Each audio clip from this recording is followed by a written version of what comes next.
It was also noted that in villages like Dumak and Kalgoth in Uttarakhand, about 20 to 25% of registered voters are unable to cast their vote in their constituencies as they are required to move out of their village state broadly on account of their jobs or education pursuits. Decrease in voting turnout during the 2019 general election, nearly 300 million citizens out of a total of 910 million electors didn't cast their vote.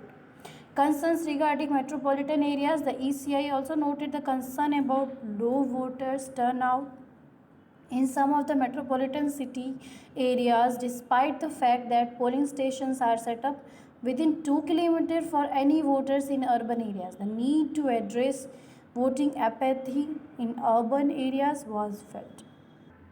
Increasing registration of unorganized workers. There are nearly 10 million migrant workers, which is for the unorganized sector, registered with the government's e-Shram portal. If the remote voting project is implemented, it will have for researching ramifications. Concern health.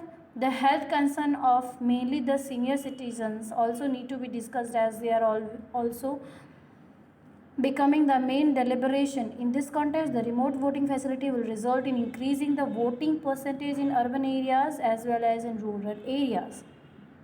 What are the issues related to remote voting? So first is security.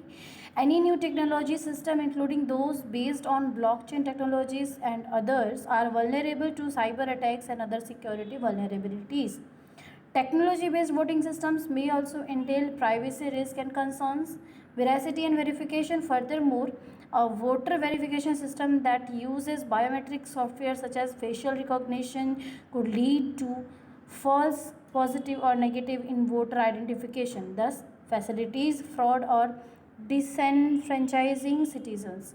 Internet connection and malware security. There is a dependency on voters having a reliable internet connection. Internet penetration and availability and use of e-government services in some countries are limited. Software errors or malware on voters' device may also affect vote casting.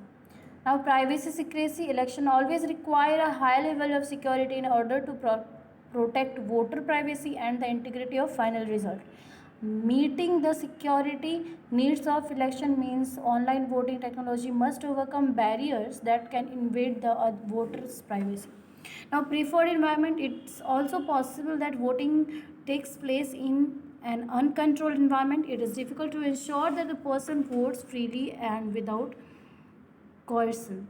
This is the risk that another person votes on behalf of the voters, so it's difficult to identify the voter.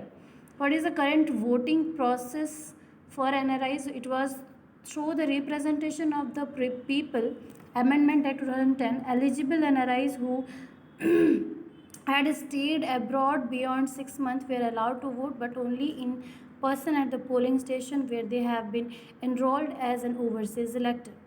Prior to 2010, an Indian citizen who is an eligible voter was residing abroad for more than 6 months would not have been able to vote in election. This was because the NRI's name was deleted from electoral rolls if he or she stayed outside the country for more than 6 months at a stretch.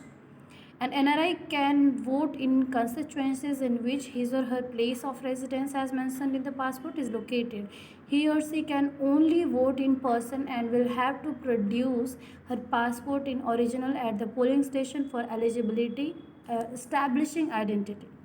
Way forward, an online voting system must be able to provide verification that it has successfully maintained election integrity and that no manipulation had occurred during the voting or tallying process. It is important that any system of remote voting has to take into account the confidence and acceptability of all the stakeholders of the electoral system, voters, political parties, and election machinery. The officials are learned to have informed the committee, while political consensus is the way forward to introduce remote voting.